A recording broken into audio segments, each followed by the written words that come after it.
subjects we discussed in the past several days: the issue of avelot, mourner issues, and the issues of time of intermediate day of festival. פינחס אחור למר שמואל יתרא בי מילתא. 2 lines from the top of page 18. פינחס, the brother of the Amorah by the name of Shmuel, he lost a relative, immediate family. Some hold that it was his own son, and therefore he was a mourner. Al Shmuel mishal ta'ama minei. So Shmuel went there and he tried to give him a word of comfort. Chazanu letufrei dahavu nefishan. So he noticed that his nails were long, above that average nail size. Amar lo shakalt lehu. Why didn't take off you the nail? Because as we learned yesterday, if you remember, that a mourner can do that. Amar le ibedidei avami mezalzat beikulehai. So in my book, Biurea Klomar Berashi Alashas, I explain here there is a Rashi that said Klomar ilu hayita avel.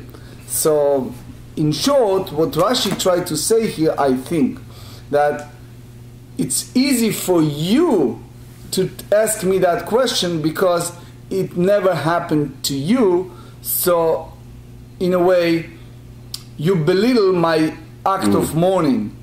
If it happens the other way around, you may not ask that question, or you are not value the sorrow, the sad that I am now. Havai kishgagash yotze mifla shalit. My friends, this is a huge lesson. They said in the book of Ecclesiastic, Kohelet, chapter 10, kishgaga, it's like an arrow that proceeds from the ruler. For example, we learn about Jacob with Rachel, right? Unintentionally he cursed her. He said to Lavan in the book of Genesis, whoever know about this idol will die, and indirectly he cursed her. So here, just because it's a conversation, but you are talking a giant scholar, so when it's come to out of Torah scholar, it's terrible. It can be the most destructive, the same way as the blessings. You see in Israel a lot of great sages have a long line of people just waiting for 5 seconds of bracha to get out of these righteous people a blessing. Okay? Doesn't cost, but just to get the blessing. So the Rashba in his responsa, he said, we do not understand that, these godly people, their ability, but it's one of those things. Ve'itra be'milta b'Shmuel. So it sure happened that right after that, the other way around, Shmuel lost one of his immediate family, and he turned to be a mourner. Al Pinchas achuya lemishal ta'ameh minei. So now his brother come to the other way around to give him a word of comfort. Shakliru tefroeh chavtimu be'apri. So again, here Rashi said that he just took off his nail and threw them before his face. It's an act of anger, because he hold that it's okay. Amar lei leit lach brit kruta lasfatayim. Why you are not watch your tongue? What you said? Amar Rabbi Yochanan minayin shebrit kruta lasfatayim. Shneimar, because they said in Genesis 22 in the Akedah, in the binding of Isaac, vayomer Abraham na'arav shvu lachem po im hachamor v'ani v'nar l'chad kol nishtachaveh v'shuva lechem. Abraham said that let you stay with the donkey and I'm going there and I'll return to you. So how that happened? He knew that Yitzchak is going to be bound on the altar. So and it turns the way that he comes out of Abraham's mouth, it happens that they return with his son Isaac, meaning that we have to be very careful what we are saying sometimes. Savur minei de yad and de regelo. So we have to differentiate between nails of our fingers, hand, versus the nail on the foot. Amar Ravanan bar Tachlifa ledidim parshal Shmuel lo shna yad lo shna regel. I heard directly from him, from Shmuel, that there is no difference between hand and feet, that you can do both. Amar Rav Chia Barashi, Amar Rav ubig nustra. So Rav circumscribed, he limited that notion of allowance of taking the nail, and he said if you use a scissor is a problem, asur. The only way is to do it in shinui, in not the regular manner that a person does that. For example, as the Tosfot tells us, on Piresh Baruch shu kli המתוקן לטעון ציפורניים. So it's if you use a scissor is a problem, but if you use a teeth, you know, or things like that to take off the nail, that's fine. Rabbi, what about shaving on Chol HaMoed? Is that what's the final halakha with regard to shaving on Chol HaMoed? All right, there is a Noda B'Yehuda. It's one of the luminary sages in the past generation. He has Dat Yachid. It is one individual opinion that one who shave every day can do that in a Chol HaMoed as well. But guess what? No one else agree with him. So we don't have that. Lo noagin ken. We don't follow that way. Who was that? One of the chief rabbi of Czechoslovakia. Okay. At that time, at the time that Czechoslovakia was one country, many years ago. I think, if I'm correct, his name is Landau. But anyway, he was the posek at that time. He had a special response over that, and he held as one dat yachid. And we respect that, but we don't follow halakha that way. I seem to recall I read in that ruling or something that he said not only if you shave every day, not only are you allowed to, but he required that you shave on Chol HaMoed because he said something as about I it said, not going. As I said, no one agree with no. Right, I understand that. It's no one important for us to know his view because we appreciate. Yeah, because the view is interesting. You were saying something about after it had grown too much, you're not supposed to shave it, so therefore you should not only allowed, but you should shave on Chol HaMoed. As I said again and again, there is one opinion over that, and we respect that, but our minhag is not to do that. Anyway, Amar Rav Shemen bar Abba, Hava ka'imna kamei de Rabbi Yochanan bei Midrasha. בחולו של מועד, I was once in the Rabbi Yochanan Beit HaMidrash, ושקלו תופרה בשינה וזרקנו. So I saw that they did that. They take the teeth and throw them. שמע מן התלת, we learn three things, very important. שמע מן, number one, מותר ליטול ציפורניים בחולו של מועד. You're allowed to take off your nail on the intermediate day. Remember, not in the season, not gustra. Number two, שמע מן, אין בהם מיאוס. There is a concept of mi'us, something that is really disgusting. You don't do that at the front of someone. So here, you hold, because Rabbi Yochanan did it, that it's not considering a mi'us, something that carries a unpleasant disgrace. Number three, ushmamina mutar lezorkan. So soon you see what does that mean. But in general, it means that you can throw those nails. Now, I'm not dealing with Kabbalah. I'm just reading the way it's written. I know it's coming. But just let's first read it the way it is. Eini ve'atan, שלושה דברים נאמרו בציפורניים, הקוברן צדיק, שורפן חסיד וזורקן רשע. Said, you take off your nail. If you bury them, you are righteous. If you burn them, you are pious. And if you throw them, you are wicked. So why you are wicked?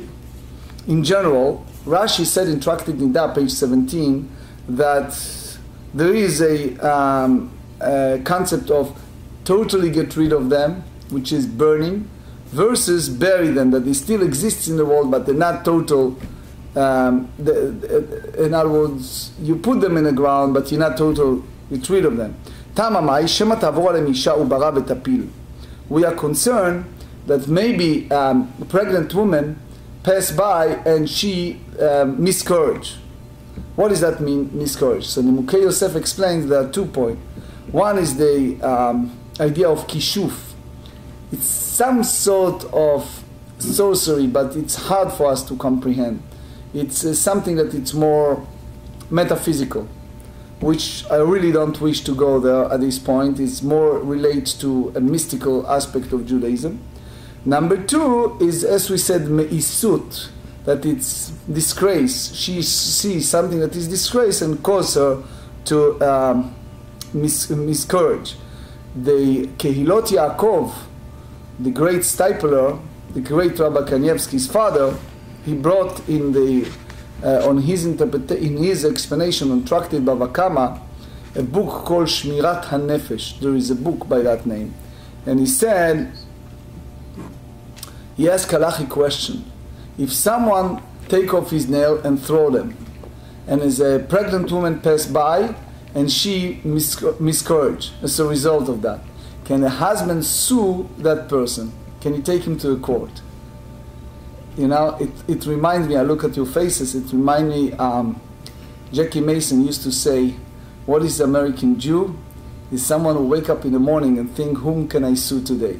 Yeah. So anyway, the question is, should that person is responsible or not?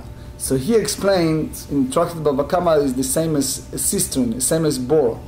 They said the bore patur midmei vladot, that he is exempt from paying the consequence of that animal that fell in that cistern. So he said also we have to differentiate between ayin hara and this. He said ayin hara, he argued, al ya'amod adam b'kamato shel chavero, a person should not stand at the front of successful fellow and give him an evil eye, because this is, he called it real mazik. So again, the Kilot Yaakov elaborate on that a lot. Isha beit midrash lo shchicha. They said usually women, especially in those days, wasn't in Beit HaMidrash by any means. So therefore it's very unusual, very uncanny to have them there. So so sometimes they clean the Beit HaMidrash. Again, in those days it was a big honor for people to clean the Beit HaMidrash. Since they moved to a different location, it doesn't carry that that idea, that notion of destruction.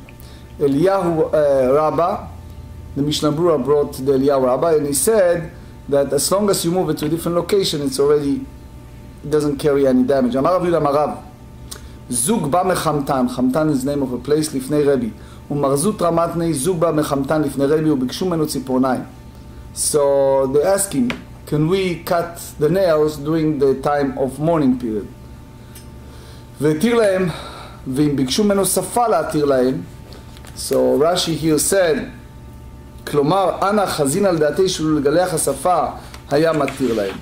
So here Rashi explains that we differentiate between cutting part of the mustache versus others. ושמואל אמר, ביקשו ממנו שפה והתיר להם. Why? אמר רב ביטול ספרא, משמי דרב או דרב פאפה, שפה מזווית לזווית. So it means, again, there is one corner of the mouth to another corner of the mouth. So either you call it sapara because he was a barber and he is very erudite in that halachot. Rav Ami limited. Amar Rav Ami בשפה מעכבת. Guess what? If this guy, yes, he's in a state of mourning, but the only time we allow him is since we want him to eat normally. And sometimes if you don't shave that part of your mustache, right, so the food will be spoiled. You don't enjoy the food. You don't have any pleasant of eating. And that's not our goal. So therefore Rashi explains that, and that's basically the Vilna Gaon tells us in the code, Tav Kuf Lamed Aleph, in Orach Chaim, that as long as he's me'akev et ha'achila, that the person cannot eat or have an unpleasant eating by grow that mustache, we allow him to take that part and he can eat. He said, I'm fastidious, and therefore it's different. So for example, during the intermediate day, that's the way the code said in Tav Kuf Lamed Aleph, you can do it. Versus the code said when it's come to the Shiva, the 7 days period, you cannot do it. After the Shiva, during the Shloshim, you can do it. So again, we're not in the practical halachot yet, but you should be aware. So Chol HaMoed, okay, Shiva, not. After Shiva, yes. ואמר הביטול ספרא משמי דרב או רב פאפה. So since we mentioned his name, the scribe הביטול will bring other memorot from him. פרעה, Pharaoh, שהיה בידי משה, הוא אמר, וזקנו אמר, ופרע משקתו, אמר וזרת. So again, this is a more using allegorical terms or euphemism. They say Pharaoh was the size of a cubit, his beard was a cubit, and his private part was cubit and a half. So again, לקיים מה שנאמר, they said in the book of Daniel, chapter 4, ושפל אנשים הקים לי. So the idea is, the rabbi said it, and that's also Ben Yoyada and others said, doesn't mean that it's a physical description. It's more mental description, that the man was such a, how do you say it, like a dirty man, like a dirty mind, that he was, that his mind was so much with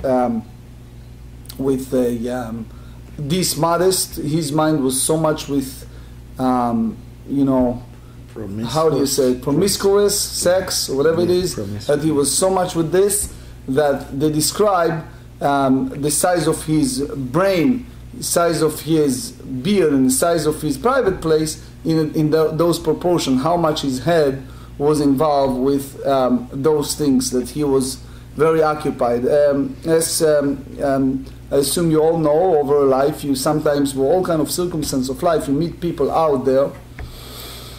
As you all know, I'm teaching at several universities. So sometimes during the break, I overhear the students' conversation. So sometimes you hear people, what they occupy their mind when they have a break. And you see how much people occupy with these type of things that is above the measure of their brain. How much they spend over watching and talking, etc., etc. So that's what it means. Now, the reason we use something that happened much later after Pharaoh from the book of Daniel, it's because the same curse that said on Babylon, it said about Egypt, the same idea. Ushfal anashim yakim alei. That Daniel said that one of the curses that happened in Babylon, it's that the Almighty sets up over it a lowest of men. That Pharaoh was extremely low and corrupt personality, and the same is in Babylon. ואמר הביטול ספרא משמי דרב, רב פאפה, פרעה שהיה בן משה אמגושי היה.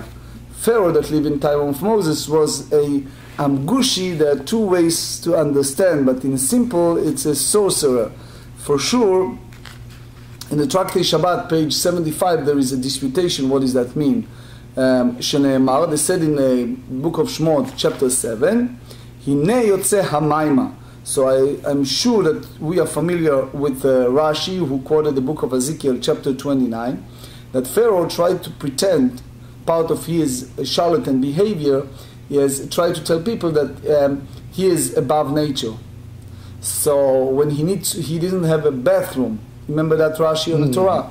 So he went to the Nile River and he released himself there, while the moron or stupid people, or gullible or whatever you call them, believe that he never needs it, while he released himself while he was in the water, so he can do that without any notice from anyone.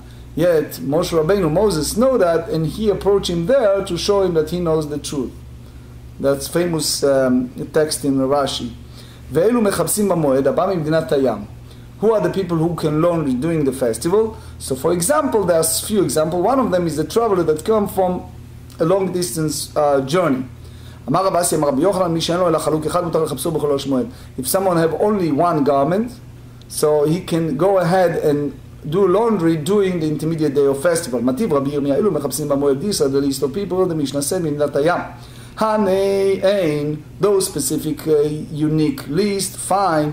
מי שאין לו אלא חלוק אחד, לא. So you're going to tell me that someone have only one garment, so they cannot do laundry, unlike the view of Rabbi Yochanan. אמר לרבי אבי יעקב, רבי ירמיה, אסביר לך, let me explain to you. מתנים לך וגם להתראה ומתנפק. You know what's happened if you have two and you need to launder one of them, which is you have two, you prepare them in advance before the festival. That's different. But if someone, Rashi tells us, that have only one garment, so even you go ahead and you launder them, you still need to do it again during Chol HaMoed, especially if you talk of people that constantly sweat and constantly dirt their garment. So again, that's follow Rabbi Yochanan. Tosfot, in very short, said that we have to differentiate between someone who have only one set of garments, very basic, especially over our history. There are a lot of poverty over the years. So even you do laundry before the festival, that's you can do it. So that decree not apply to them. So the big chidush the Tosfot said is someone who have only one single garment, even he did not have a chance to do laundry before the festival, he can go ahead and do laundry during the intermediate day. So, because anyway, mitlachlech, anyway it turned dirt. So therefore, it's not a big deal according to Tosfot if you didn't do laundry in advance. The Ritva elaborated and he said, if you're only chaluk echad, only one garment, you're allowed to do it, because the whole idea is the prohibition etzem hakibus, the idea of doing this type of work of laundry during the festival, but that's applied to festival, the intermediate day, but not the law of mourners. Law of mourner, he cannot use any type of new one during the 7 days period. Shalach Rav Yitzchak bar Yaakov bar Giori Bishmed Rabbi Yochanan, who used that word Giori. One option is the name or is the son of convert. Klei pishtan mutar lechabsan biyom tov. He said that a linen garment, it is permitted to launder them during the intermediate day of the festival because they are easily soiled. So and it is not a great effort, Rashi said, to do that. Halacha, in practical halacha, which we'll do later in Tafkuf Lamed Daled, they said that you cannot do that during the intermediate day. Mativ Rava mitpechot hayadayim. Rava asked, how about a hand towel? Mitpechot, the towel, saparim, the barbers, what happened to those barbers? So they said that they are used to cover a person having a haircut, and body drying towels may all laundered on the intermediate day of festival.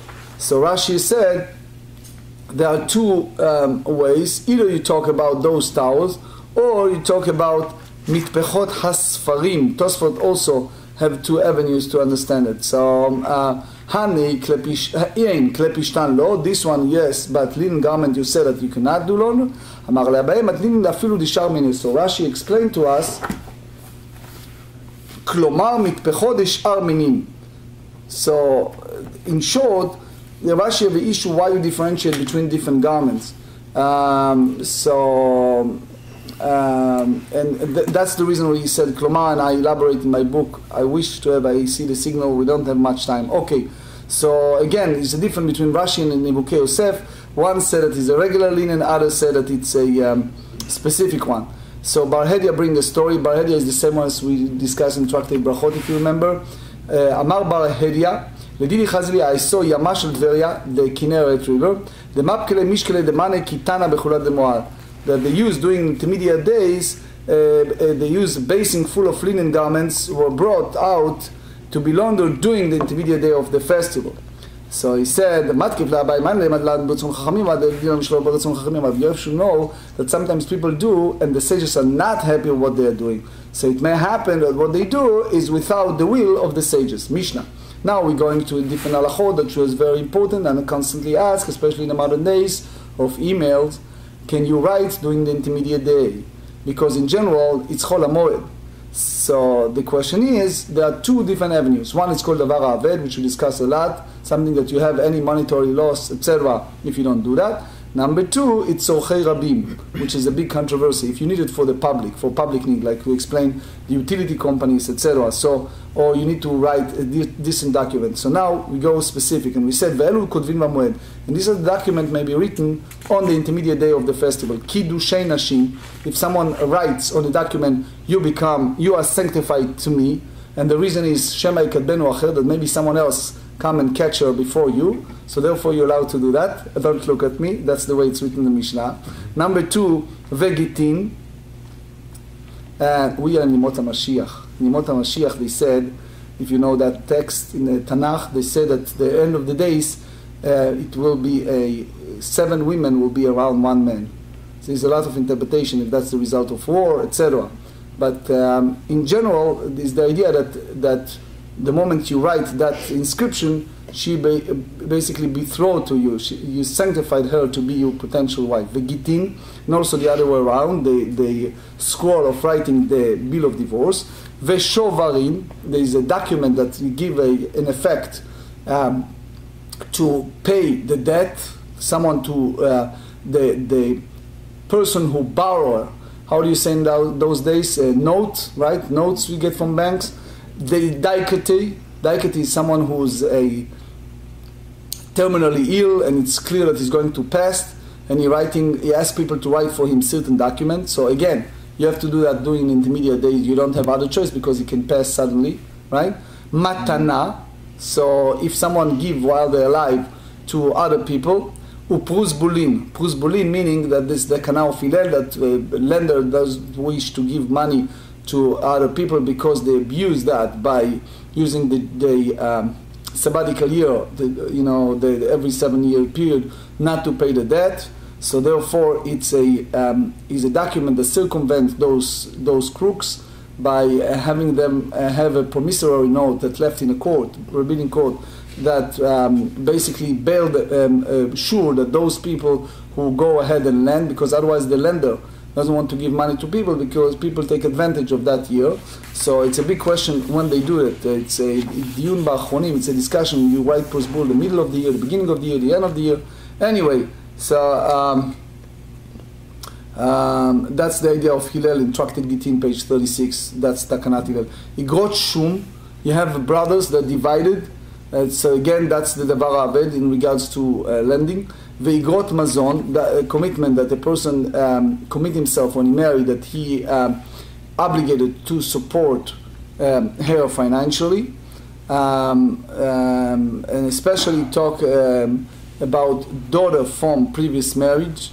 Shitrei Chalitza, the act of Chalitza, that need to do it in order to prove for her that she can go ahead and marry anyone else she wish. Umeonim, for a young orphan that the Bedin writes, and if that man refused to marry, etc. Ushtrei Birurim, that the way that the Bet Din divided a will between the inheritors, Gzerot Bedin, the decree of the rabbinic court, Veigrot Shel Reshut, when the government make this in Russia, the two ways of understanding, either exchange letter between the community and the rulers, that's the Ritva and Ran, and others said that it's just the concept of Davar Aved. Anyway, Amar Shmuel. Shmuel tells us, Mutar le'ares isha becholo shel moed. Shmuel said a person can betroth a woman intermediate day of festival because that's Davar Aved, otherwise he lose her. It's a unique opportunity. You can do it now. It's the same in that manner as business, right? Shema ikadmenu acher, maybe someone else will come in and betroth her first. למה מסייע לה? ואלו כותבים במועד, קידושי נשים. מה אליו? שטר קידושי ממש, you mean to say that it's a real document? לא. שטרי פסיקתא, which means that how much the parents of each party make decision to give them. That's what we call nowadays שטר תנאים. וכדרב גידל המרב, אמר רב גידל המרב, when you have the parents, the father of the bride and the father of the groom meet, כמה אתה נותן לבנך? כך וכך. כמה אתה נותן לבנך? כך וכך. So each party said, I'm giving so and so, I'm giving so and so, עמדו וקידשו. So they come and betroth each other, קנו. So then the obligation of both is there. For those Israelis who listen, it's a Gashash Achiver, is a famous comedian group that they have one of those play, it's called Musach, that the three people come to the car mechanics. The guy, he tried to negotiate with the other two guys. One is a Romanian background and one is a Sephardi, and he come to pick up his car on his Friday afternoon. And he says, okay, how much is it? And he said, kacha vekacha, so and so. He says, tell me specifically how much. Do you ever experience that? The guy said, oh, let me go over the list. What do we have? And they go over it. So, okay, after all these lists, how much is it? Kacha vekacha, so and so.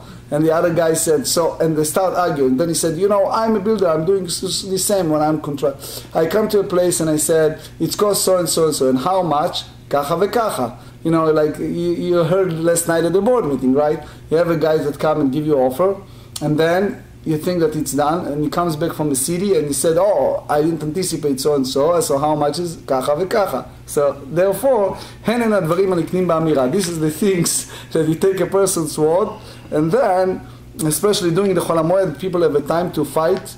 So therefore, there's a time to do this argument. למה מסייע אין עושים נשים במועד, לא בתולות ולא אלמנות ולא מייבמים ולא שמחה היא לא. We don't mix two celebrations. הלהרס, שרי, but to betroth, it's okay, so that's opposite. לא מבעיה כאמר, לא מבעיה להרס, ולא כאביד מצווה, אלא אפילו יישא, נמי דכאביד מצווה אסור. So תשמע תנא דבי שמואל, מארסין אבל לא קונסין. You're allowed to betroth, but not married. ואין עושים סעודת אירוסין. You don't mix two שמחות, so you don't do the betrothed party, ולא מין, you don't do liberate, מפני ששמחה היא לא. So because that's that's the way we learn as a bottom line. מי אמר שמואל שמאי קדמנו אחר ואמר רב יהודה אמר שמואל, listen to this, that's fascinating. בכל יום ויום, every single day, that's famous Gemara we study in Sotah and Sanhedrin 22, that 40 days before the baby born already said who is going to be his or her spouse, but כל יוצא ואומרת, but פלוני פלוני שדה פלוני פלוני. They said in advance that that's going to be part of a person. So Rashi tells us it's not lo leshanot gzar din, not to change the heavenly decree, but a person can pray, etc., and they have an effect that maybe someone else not take it over. It's a difference between Rashi and Kitvei Yad and Rashi here. Anyway, Ela Shemai Kemenu Acher B'Rachamim, that someone prayed that he wants that girl, and therefore that person will lose. Because actually, if you believe that everything is preset in heaven, so why are you in a rush to betroth her, right? If you believe that she is designated for you. Anyway, he heard a fellow that's standing there, good morning, and he said, God, I want this girl, I want to marry this girl. He was standing next to him, right, like in a hotel. You hear people praying and you hear them praying hard. He says, Amar lei, lo tiba rachama achi. Don't pray like that.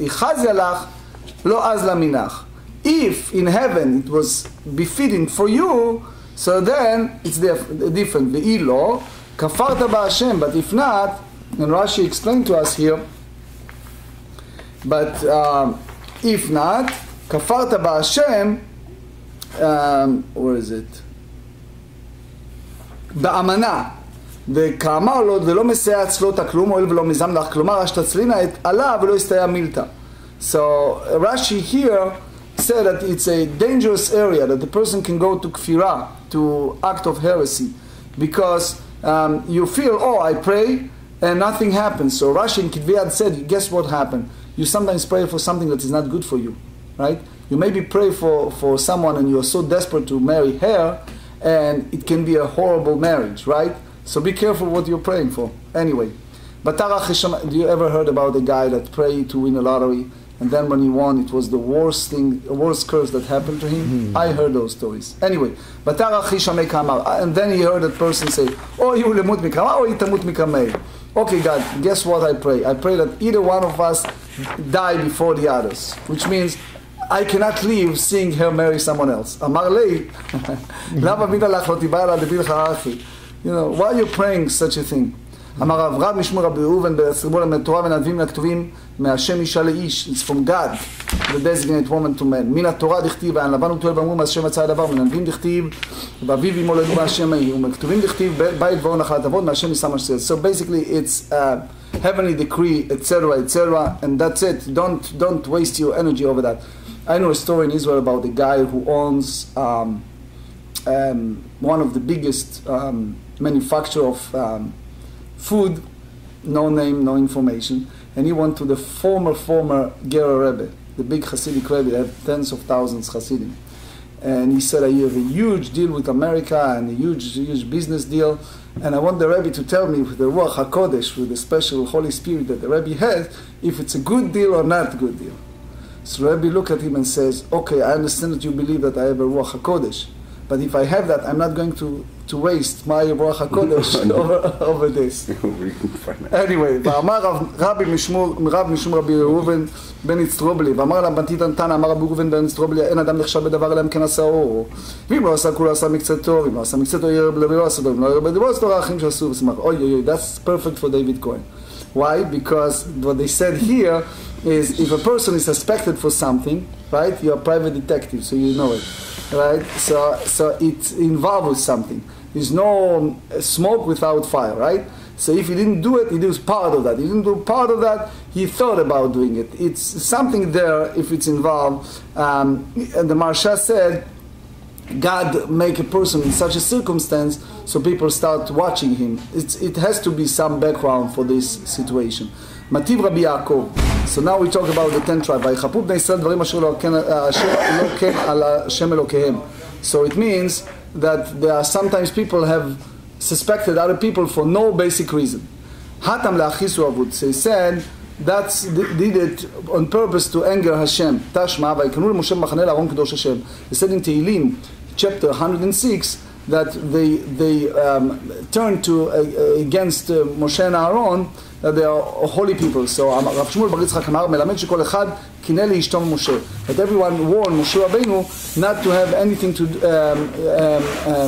warn his wife not to have anything to do with Moshe Rabbeinu. So there is a Hasidic ma'amar that they said people are always complaining. If you are too involved with prayer and studies, they say that you are up there and you're not involved with interacting with people. And if you are interacting with people, sometimes people said that you should be more involved with Hashem and not with people. So you can't please everyone. But here you see the story of Moshe Rabbeinu. So the people talk about him. What do they talk about him? So either they anger him, or soon you see Hatam Mishum Sin'au De'avud, because they carry such a either jealous or hatred, because people said, look, he is separate from his wife, who knows what's going on? Maybe he has some hidden woman in his life. That's what they said about Moshe Rabbeinu. You read the Rashi in Bamidbar 12. So therefore, people talk. Others say that if you look at the story of Golden Calf, etc., they see that Moshe Rabbeinu have an influence on them. So that's the reason why the husband said, stay away from him. Anyway, Tashma Rav Yossi Echelkim min mi choshdim oto belevar ve'en bo. I wish to be part of atonements that people suspect me of a sin that I'm not guilty of. Amar Rav Papa lididi chashdun velo ava bei. People suspected me of a thing that I wasn't involved. So it means that people suspected for no reason. So they say, you have the difference between something that come up and then disappear versus people that constantly, endless, talk and talk and talk. How far is it? Which is not a real mother adopted because he lost his parents when he was a baby. Which means a day and a half. So nowadays it's very obvious to say. It's simple. You go to a newspaper, you see how the people make a living. Sometimes they make up stories and they alert someone just in order to sell copies. So it's very obvious why it happens. Right, Dr. Friedman? That apply as long as it's not stop. But if you stop, right? What does that mean? We have to difference if it's a guy is a very important person or have a big authority. So the big question is if he's abused his authority to influence people and to ask people to do certain things, and as a result people are intimidated by his power. One is that's not come up again and again. If they come back again and people talking, if that person have no enemies. But if that person have enemies, obviously those people who hate him, they like Korach did on Moshe Rabbeinu, because of that hatred, Rashi said, they distribute that Lashon Hara against him in order to campaign and take over the leadership. First subject we discuss today is the Netilat Tzipornaim, cutting nail. So there's two different categories. One is the Moed, doing the festival. One, the mourner. So the Kaf HaChaim said in Shulchan Aruch Orach Chaim 532, it's permitted to cut one's fingernails and toenails during the intermediate day of festival, even using a pair of scissors. Okay? The Rama writes that those who are rule stringency are prohibited the scissors, but other ways. The custom is not to cut nails during use that any implement, with the exception of a woman preparing for the mandatory usual going to the mikveh, right? And it's a particular speaking Ashkenazi communities follow the Rama, and even many Sephardi communities do this as well. That's and Aruch HaShulchan said that one should not act differently in the place where there is the custom versus when it's a mourner. So the mourner, once in the 7-day period, you don't do that. But once the 7 days of the Shiva of the morning have passed, then during the Shloshim, there are those who allow it. So for sure, women is different. Women need for the mikveh, that's fine. But some say that another Jewish woman may also cut them on her behalf. However, others, the Shach, disagree and say that it's prohibited for another Jewish woman to cut for her, but this is not the custom. So Aruch HaShulchan, as we said in Yoredea 390, said that in that case it's fine.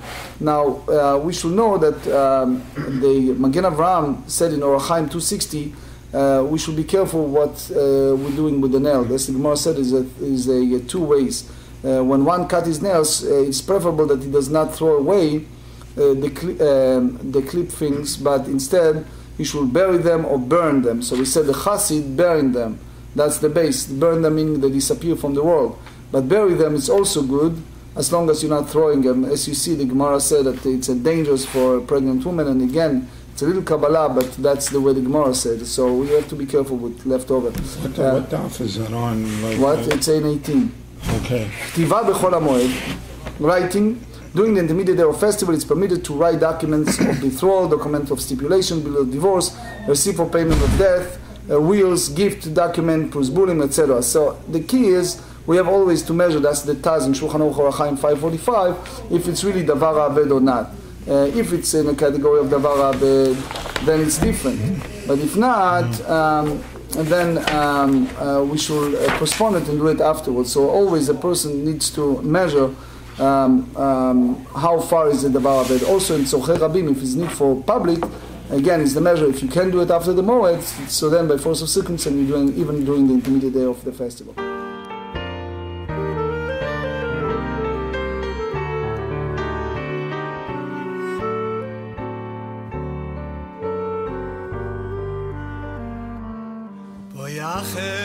לשולוים מלאכי השולוים מלאכי